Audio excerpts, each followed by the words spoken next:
As investigators are searching for a motive following last week's mass shooting that happened at that FedEx facility. The family of the shooter now speaking out, offering their sincerest and most heartfelt apologies to the victims and their loved ones. ABC's Karina Mitchell has the latest now from New York. Solemn moments in Indianapolis. Two separate vigils honoring the victims of another mass shooting. Show empathy, show love. We must support one another, not just in grief, but in calling our policymakers and elected officials to make meaningful change.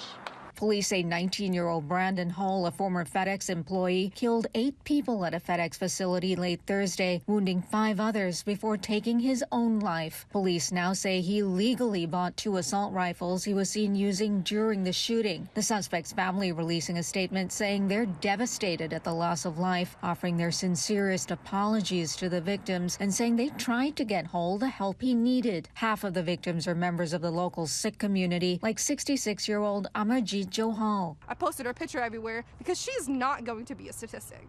She has a story. She's a person.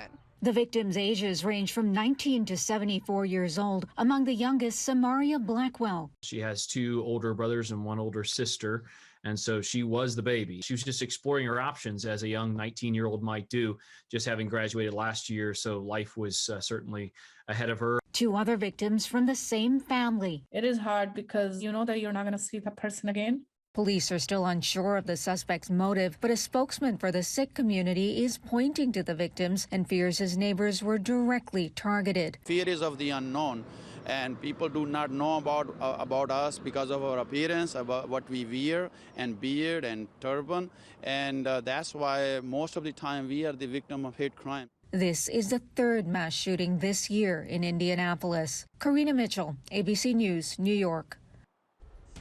Happening this